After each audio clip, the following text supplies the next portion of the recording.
أعوذ بالله من الشيطان الرجيم. بسم الله الرحمن الرحيم. الحمد لله رب العالمين والصلاة والسلام على سيد الأنبياء والمرسلين نبينا محمد وعلى آله وصحبه أجمعين. أما بعد،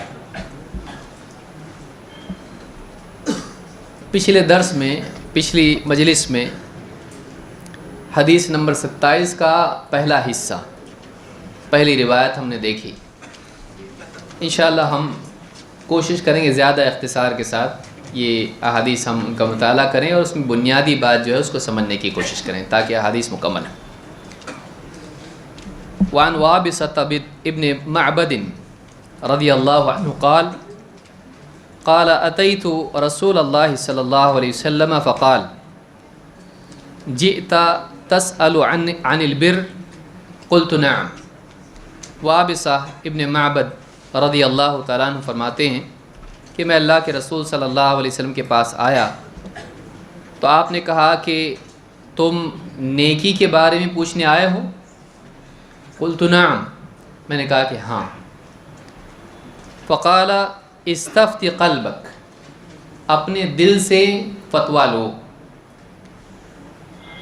البر مطمئنت الیہ النفس واطمئن الیہ القلب، نیکی وہ چیز ہے جس سے جی اطمینان پائے اور دل کو اطمینان نصیب ہو. والاثم ما حاک فی النفس وتردد فی الصدر وَإِنْ أَفْتَاكَ النَّاسُ وَأَفْتَوْكَ، اور گناہ وہ ہے جو جی میں کھٹکتا رہے، دل میں تردد ہوتا رہے اور چاہے لوگ تم کو فتویٰ دیں. اس حدیث میں اسی بات کو ذکر کیا گیا ہے کہ ایک انسان جب غلط بات ہوتی ہے تو وہ غلط بات اس کے دل میں کھٹک پیدا کرتی ہے، اور زندگی میں بعض اوقات ایسا ہوتا ہے کہ ایک انسان ایسے معاملے میں جس میں شریعت کا حکم صاف نہیں ہے یا معلوم نہیں ہے، اس بات کو سنتے ہی دیکھتے ہی وہ معاملہ سامنے آتے ہی دل میں کھٹک ہوتی ہے، یہ صحیح نہیں لگ رہا ہے. تو انسان کو چاہیے کہ اس کھٹک اور اس تردد کا اعتبار کرے، الا یہ کہ اس معاملے میں شریعت کا حکم واضح ہو. مثلا کوئی آدمی ہے، اس کو معلوم نہیں کہ روزہ سفر میں چھوڑ سکتے ہیں، اب وہ یہ سمجھے کہ نہیں رمضان کے روزے فرض ہیں اور سفر میں بھی روزہ رکھنا چاہیے، لازم ہے، چھوڑ نہیں سکتے ہیں، شریعت کا حکم معلوم نہیں اور رمضان میں کیسا کھاتے. تو یہ علم کی کمی کی وجہ سے اس کو شبہ ہوا. اگر اس کے سامنے علم آ جائے کہ نہیں قرآن میں اللہ نے بتایا ہے کہ جو مسافر ہیں یا بیمار ہیں وہ اگر روزہ چاہیں تو چھوڑ سکتے ہیں، دوسرے دنوں میں گنتی پوری کریں، تو اب اس کھٹک کا اعتبار نہیں ہے. کیوں؟ اس لیے کہ انسان کے دل اور اس کے ذاتی گمان کے مقابلے میں، ذاتی احساس کے مقابلے میں دلیل کو دیکھا جائے گا. لیکن بعض معاملات ایسے ہوتے ہیں جو اجتہادی ہوتے ہیں اور علماء کے اس میں اقوال بھی مختلف ہوتے ہیں، اور کبھی ایسا ہوتا ہے کہ ان کے اقوال اس کے سامنے بھی نہیں آتے ہیں. اس آدمی کے دل میں کسی چیز کے سننے کے بعد کھٹک ہوتی ہے، اس وقت میں اس کو کیا کرنا چاہیے؟ اس وقت میں علم کے بغیر اس کو فیصلہ نہیں کرنا چاہیے، اور جب تک کہ علم نہیں ہے اس کو احتیاط کرنا چاہیے.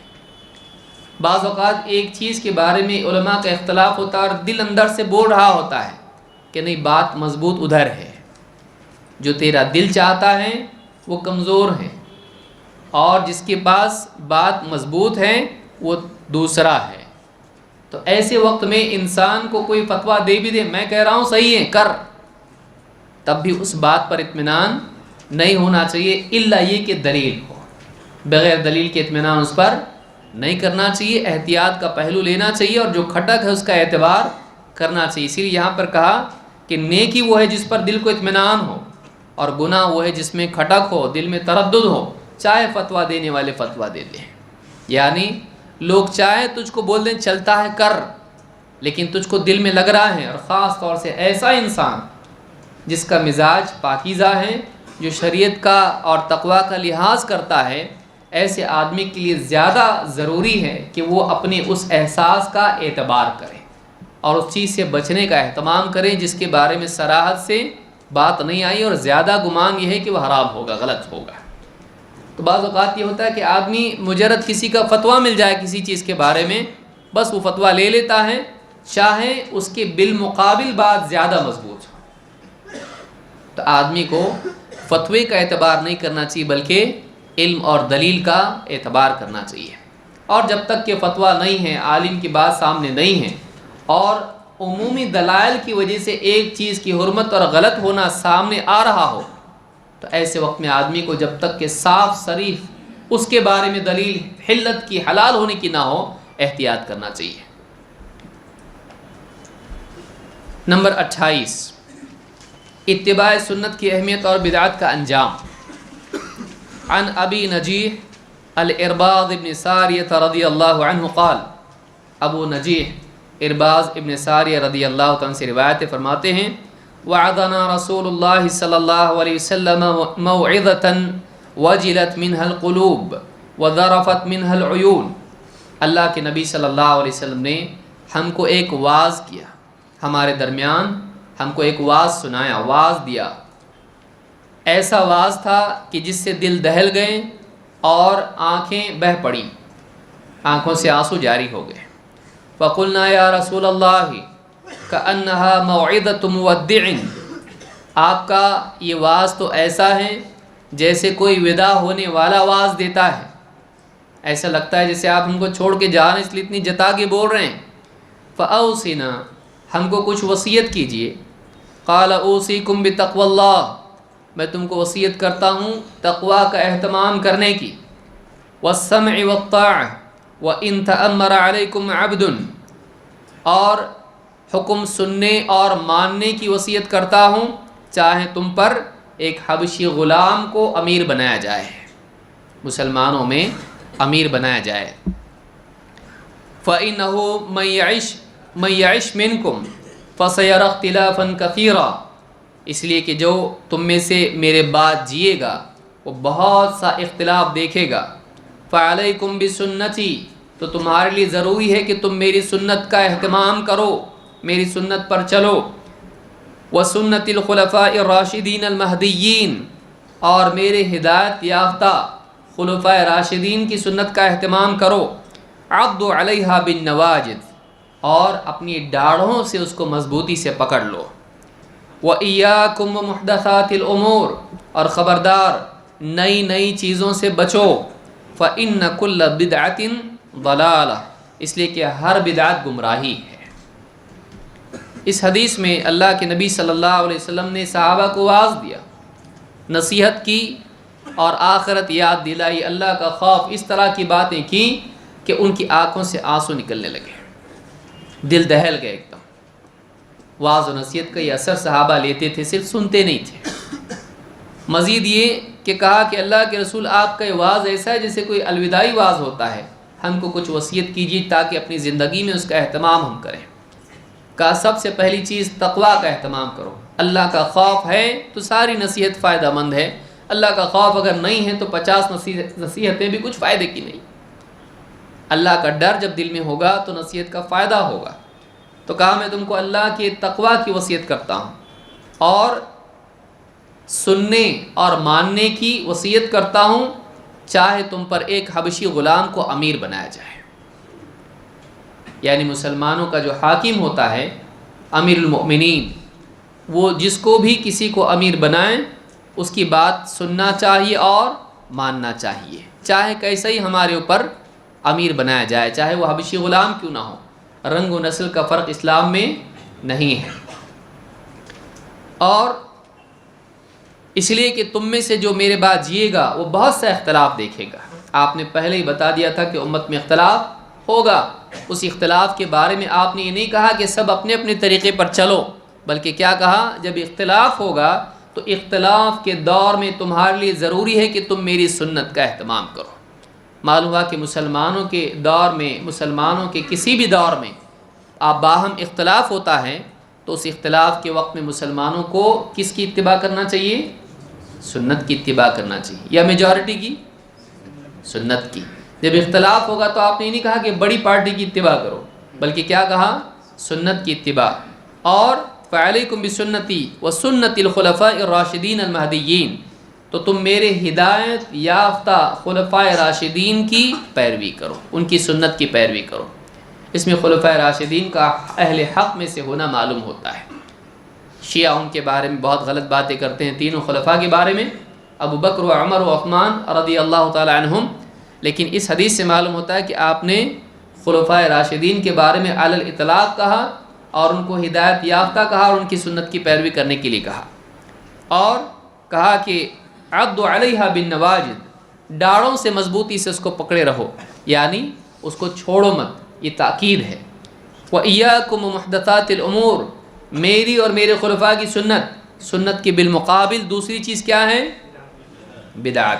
خبردار، دین میں جو نئی چیزیں نکالی جاتی ہیں ان سے بچو، اس لیے کہ ہر بدعت کیا ہے؟ بدعت حسنہ نہیں، بلکہ ہر بدعت کیا ہے؟ گمراہی ہے۔ دین میں نکالی ہوئی ہر چیز گمراہی ہے۔ دین میں کوئی نیا نکال سکتے ہیں قیامت تک؟ نہیں۔ تو اس حدیث کو امام ابو داؤد اور ترمذی نے روایت کیا ہے۔ اس حدیث سے معلوم ہوتا ہے کہ اختلاف کے دور میں سنت کی اور صحابہ کی پیروی کرنا چاہیے، نبی صلی اللہ علیہ وسلم اور صحابہ۔ تو جسے بہت سارے لوگ کہتے ہیں یہ سلف کا منہج کہاں سے آیا؟ نبی صلی اللہ علیہ وسلم نے اپنے ساتھ صحابہ کی سنت کا بھی ذکر کیا، تو صحابہ کو بھی آپ نے اپنے ساتھ بیان کیا اختلاف کے دور میں۔ نمبر 29، زبان کی حفاظت۔ ساری مصیبت کی جڑ کیا ہے؟ دانت ٹوٹتے کس کی وجہ سے؟ زبان ہے نرم لیکن ایسی ہے کہ چلتی ہے تو دانت بھی ٹوٹتے اس کی وجہ سے، سامنے سے اندر سے یہ بولتی ہے، باہر سے دوسرا بولتا ہے۔ عن معاذ بن جبل رضی اللہ عنہ قال قلت یا رسول اللہ اخبرنی بعمل یدخلنی الجنہ۔ معاذ بن جبل رضی اللہ عنہ کہتے ہیں میں نے کہا اللہ کے رسول مجھے ایسا عمل بتائیے جو مجھے جنت میں لے جائے۔ صحابہ عمل کی پوچھتے تھے، ہم بغیر عمل کی جنت میں کیسا جانا پوچھتے ہیں؟ سمجھ میں آ رہی بات؟ ان میں ہم میں فرق یہ ہے، وہ جنت میں جانے کے لیے کیا پوچھتے تھے؟ عمل۔ یہاں شارٹ کٹ پوچھتا ہے آدمی، بابا کچھ تو بتاؤ، کس کا دامن پکڑنا؟ اخبرنی بعمل یدخلنی الجنہ ویباعدنی من النار، اور مجھے جہنم سے وہ دور کر دے، ایسا عمل بتائیے۔ قال لقد سألت عن عظیم، کہا تم نے تو بہت بڑی بات پوچھ لی۔ وَإِنَّهُ لَيَسِيرٌ عَلَى مَنْ يَسَّرَهُ اللَّهُ عَلَيْهِ، اور یہ چیز بس اسی کے لیے آسان ہے جس کے لیے اللہ آسان کرتے ہیں۔ یہ چیز اس کے لیے آسان ہے جس کو اللہ آسان کرے۔ کیا ہے؟ تَعْبُدُ اللَّهَ لَا تُشْرِكْ بِهِ شَيْئًا، اللہ کی عبادت کر اور اس کے ساتھ کسی کو شریک مت کر۔ سب سے پہلی چیز جنت میں جانے کے لیے کیا ہے؟ سوشل سروس، خدمت خلق۔ سب سے پہلی چیز عقیدہ صحیح کر، اللہ کے سوا کوئی عبادت کے لائق نہیں۔ پھر وَتُقِيمَ الصَّلَاةَ، نماز قائم کر، نماز قائم کریں، یہ دوسری چیز ہے۔ وَتُؤْتِيَ الزَّكَاةَ، زکوٰۃ ادا کریں۔ وَتَصُومُ رمضان، تو رمضان کے روزے رکھیں۔ وَتَحُجُّ الْبَيْتَ، اور اللہ کے گھر کا حج کریں۔ ثم قال الا ادلک علی ابواب الخیر، کہا کہ کیا میں تم کو خیر کے دروازے نہ بتاؤں؟ الصوم جنہ، روزہ ڈھال ہے، دنیا میں برائیوں سے، آخرت میں جہنم کے عذاب سے۔ والصدقۃ تطفئ الخطیئہ کما یطفئ الماء النار، اور صدقہ جہنم کی آگ، یا صدقہ گناہوں کو ایسے ہی مٹا دیتا ہے جیسے آگ کو پانی بجھا دیتا ہے۔ صدقے کا یہ حال ہے، انسان سے غلطی ہوئی، صدقہ کیا، تو انسان کی غلطی کو صدقہ مٹا دیتا ہے۔ وَصَلَاةُ الرَّجُلِ فِي جَوْفِ اللَّيْلِ، اور رات کی تاریکی میں رات کے بالکل درمیانی حصے میں، رات میں، فی جوف اللیل کا مطلب رات میں آدمی کا نماز پڑھنا۔ کون سی؟ تہجد کی نماز۔ ثم تلا تتجافى جنوبهم عن المضاجع حتى بلغ يعملون، آپ نے آیت پڑھی نیک بندوں کے بارے میں، تتجافى جنوبهم عن المضاجع، وہ نیک بندے ایسے ہیں کہ جن کی کروٹیں اپنے بستروں سے الگ رہتی ہیں، یعنی کیا کرتے ہیں؟ وہ نماز ادا کرتے ہیں، رات کے وقت آرام کی بجائے عبادت میں مشغول رہتے ہیں۔ ثم قال الا اخبرك برأس الامر، پھر کہا کہ کیا میں تمہیں رأس الامر بتاؤں، سارے معاملات کی جڑ، دین کی جڑ، وعمودہ، دین کی بلندی، اور وذروۃ سنامہ، اور اس کی چوٹی، اس کو بتاؤں، چوٹی یعنی اونچائی، پہاڑ کی چوٹی جیسے ہم کہتے ہیں، دین کا ستون اور اس کی چوٹی، عمود اس کا یعنی پلر جس کو کہتے ہیں، کیا میں دین کی جڑ، اس کا پلر اور اس کی اونچائی، سب سے اونچی چوٹی یہ بتاؤں؟ قلت بلی یا رسول اللہ، کہا ضرور اللہ کے رسول، یقیناً۔ قال رأس الامر الاسلام، دین کی جڑ اسلام ہے۔ علماء نے کہا اسلام سے مراد اسلام میں لانے والی چیز کون سی؟ اشہد ان لا الہ الا اللہ و اشہد ان محمدً رسول اللہ، یہ دین کی جڑ ہے، اس کے بغیر دین ہی نہیں۔ اور وعمودہ الصلاۃ، اور دین کا ستون نماز ہے، دین کا ستون نماز ہے۔ وذروۃ سنامہ الجہاد، اور اس کی سب سے اونچی چوٹی، سب سے اونچا پہاڑ کی جیسے چوٹی ہوتی ہے، دین کی سب سے اونچی چوٹی کیا ہے؟ جہاد ہے۔ دین کی خاطر مجاہدہ کرنا، اپنی جان سے، اپنے مال سے، اپنی زبان سے، یہاں تک کہ موقع آئے تو اپنی جان بھی دے دینا، حق کی خاطر اپنے مٹنے کو بھی برداشت کر لینا۔ تو کہا کہ وذروۃ سنامہ الجہاد، ثم قال الا اخبرک بملاک ذلک کلہ، کہا کہ ان سب کا جو جس چیز میں جمع ہو جاتی ہیں یا بنیاد ہے اس کو بتاؤں؟ تو کہا فقلت بلا یا رسول اللہ، میں نے کہا ضرور بتائیے اللہ کے رسول۔ فاخذ بلسانہ، اپنی زبان کو آپ نے پکڑا، وقال کف علیک ھذا، زبان پکڑ کے کہا اس کو روکے رکھ، زبان کو روکے رکھ۔ قلت یا نبی اللہ وَإِنَّا لَمُؤَاخَذُونَ بِمَا نَتَكَلَّمُ بِهِ، کہ اللہ کے نبی کیا ہم جو باتیں کرتے ہیں اس پہ بھی ہماری پکڑ ہونے والی ہے؟ جو باتیں کرتے ہیں اس پہ بھی ہماری پکڑ ہوگی؟ فقال ثقلتك امك، کہا تجھ کو تیری ماں گنوا دے۔ وهل يكب الناس على وجوههم او قال على مناخرهم الا حصائد السنتهم، کہا کہ لوگوں کی زبان کی کھیتی نہیں تو اور کیا ہے جو لوگوں کو منہ کے بل گھسیٹ کے جہنم میں لے جائے گی۔ لوگوں کی زبان سے جو کھیتی ہوتی ہے، جیسے کھیتی آدمی بوتا ہے ویسے زبان سے باتیں آدمی کی نکلتی ہیں، تو یہ جو کمائی ہے جو زبان سے آدمی کرتا ہے، کھیتی ہے جو کاٹتا ہے اپنی زبان کی باتوں سے، یہ نہیں جہنم میں لے جائے گا تو اور کیا لے جائے گا؟ معلوم ہے کہ انسان کی بہت بڑی دشمن کیا ہے؟ اس کی زبان۔ کفر، شرک، دین کا مذاق، حق کا انکار، جھوٹ، دھوکہ، فریب، لوگوں کا مذاق، غیبت، چغلی، اس طرح کی جتنی بھی چیزیں ہیں، بہت ساری چیزیں وہ ہیں جو کبائر میں سے ہیں، جو اسلام سے نکالنے والی چیزیں ہیں، ان میں سے بہت ساری چیزیں وہ ہیں جو زبان سے ہوتی ہیں۔ کہا کہ زبان کو روک کے رکھ، یعنی غلط بات سے، فضول سے اپنی زبان کو روک کے رکھ۔ یہ زبان ایسی ہے کہ جو بڑی آسانی سے چلتی لیکن بڑا نقصان اپنے کو اور دوسرے کو پہنچاتی ہے، دنیا اور آخرت دونوں کو پہنچاتی ہے۔ تو اس سے معلوم ہوتا ہے کہ ایک آدمی کو چاہیے کہ بہت ساری نیکیاں نہیں کر سکتا ہے تو اپنی زبان کو روک کے رکھے، یہ بھی بہت بڑی نیکی ہے۔ کیوں؟ اس لیے کہ یہ ایسی برائیاں کرواتی ہے کہ ساری نیکیوں پہ پانی پھر جاتا ہے۔ آدمی ایسے کام کرتا ہے زبان سے کہ بڑے بڑے کارنامے انجام دینے کے بعد بھی آدمی کی آخرت خراب ہو جاتی ہے۔ تو اس حدیث کو امام ترمذی نے روایت کیا اور یہ حدیث صحیح ہے۔ نمبر 30، اسلام میں حلال و حرام کا قاعدہ۔ اسلام میں حلال و حرام کا قاعدہ، لیکن یہ حدیث ضعیف ہے، یہ حدیث ضعیف ہے۔ عن ابی ثعلبہ، اس کا بدل بھی ہے، عن ابی ثعلبہ الخشنی جرثوم ابن ناشب رضی اللہ عنہ۔ ابو ثعلبہ رضی اللہ تعالیٰ عنہ، جن کا نام جرثوم ابن ناشب ہے، کہتے ہیں الرسول اللہ صلی اللہ علیہ وسلم قال ان اللہ تعالی فرض فرائض فلا تضيعوها۔ اللہ کے نبی صلی اللہ علیہ وسلم نے فرمایا اللہ تعالیٰ نے کچھ فرائض عائد کیے ہیں تو تم انہیں ضائع مت کرو۔ وحد حدودا فلا تعتدوها، اور کچھ حدیں مقرر کی ہیں انہیں مت پھلانگو۔ وحرم اشیاء فلا تنتہکوها، اور کچھ چیزوں کو حرام قرار دیا ہے ان حرام میں واقع مت ہو۔